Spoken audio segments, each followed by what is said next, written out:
Hey there, friends. Welcome to the Board Zombie at the New York Maker Faire at the New York Hall of Science.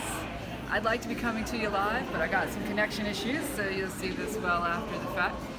We're getting ready here. One of the projects that I'm going to be showing off is this weighted blanket, so I thought I'd share it with you too, since you can't be here.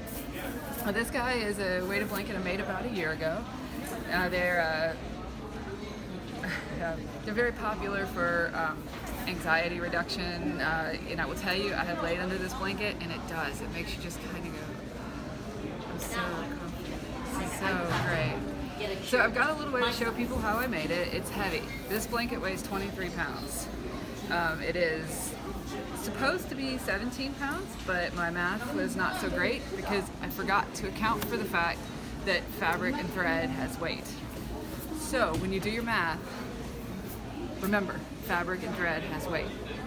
Now the way I make one of these is I start by figuring out how big it's going to be. Now I'm going to make a simple patchwork quilt. Here's a mini sample here, just nice and easy patchwork. And how big it's going to be is my width, measure like this. So that's how wide. And then how tall, from the neck to the floor, plus 8 inches. Now once you figure out that, that's how big your blanket needs to be. And then you decide how big your squares are going to be. I'm sorry, you have to do math. How many squares does it take to go this far? And how many squares does it take to go this far? Okay, and then you want a simple patchwork quilt.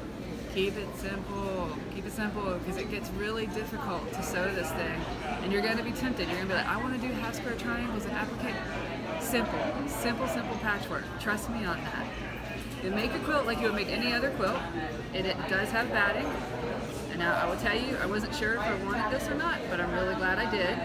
And I'll tell you why when we get to the beads. So you start by sewing all the vertical seams. Let me rephrase that.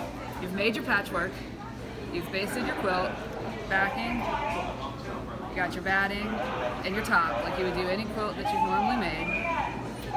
Then you're going to sew in all your vertical seams.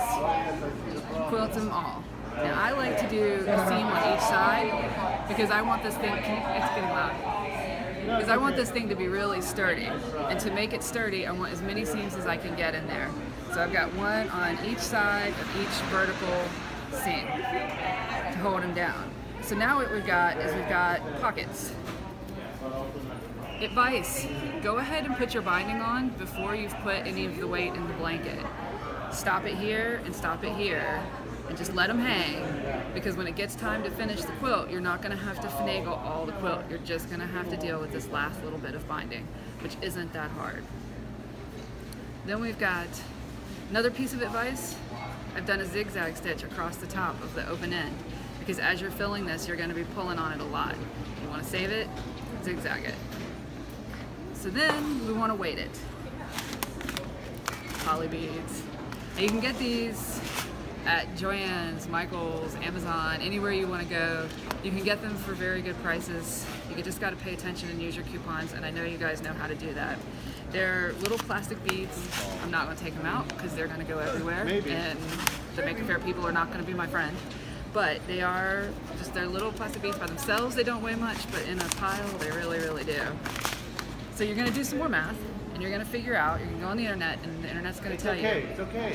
If you're this size and you're this weight, this is the ideal weight of your blanket. And then you're going to do the math. You're going to say, I have 25 squares. How much does each square need to weigh? Sorry, math. It's just the way it is. So you weigh out your beads. I've got a straw for demonstration. We're going to pretend this is a PVC pipe in a full-size quilt. You start, your first stitch here is a basting stitch. You see it's very, very wide. Go all the way across. Pull out 3 or 4 of the stitches. So now my PVC pipe, we don't have a straw, is going to go right through that basting stitch into this square. See how that works? Now we're going to pretend we have a funnel. Pour in your pre-weighted beads, pull the straw out, and poof, they're in your square.